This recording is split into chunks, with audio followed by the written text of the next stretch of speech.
भैया कौनो दुल्हन अपने दुल्हा से कहत बा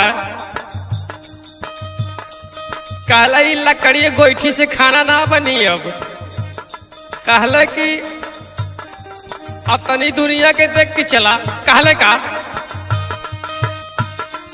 गोईठी और हटा से होई है ना गुजरवा पिया गाया सवालाई दाना पिया गाया सवालाई दाना चटधारई बे पटबूतई बे पिया गाया सवालाई दाना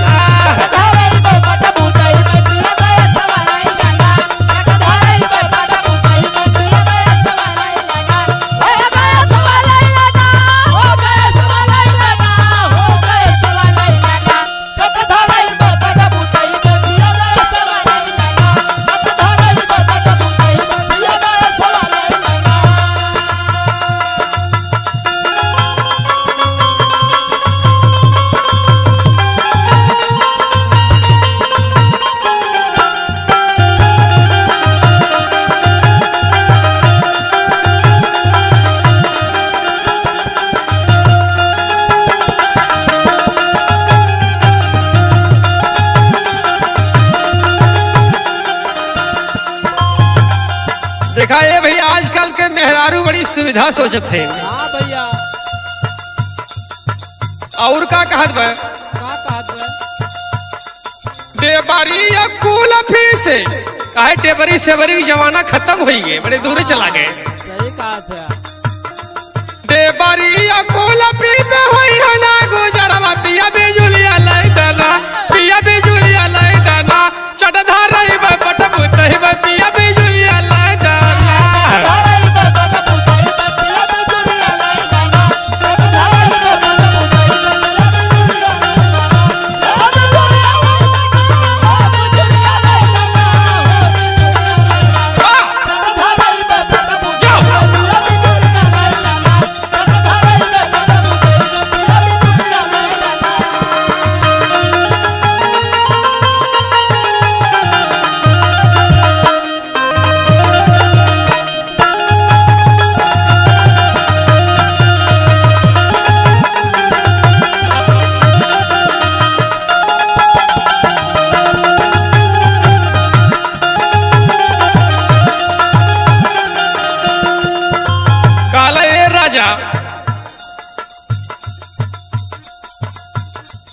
आज के जमाने में केहू को मड़ई ना हो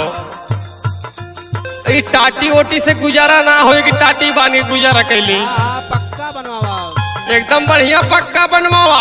कहले का भैया ए टाटी फरक से होई है ना गुजारा पिया बंगल बछाई दाना पिया बंगल बछाई दाना चढ़ के मारब हम नजरवा पिया बंगल बछाई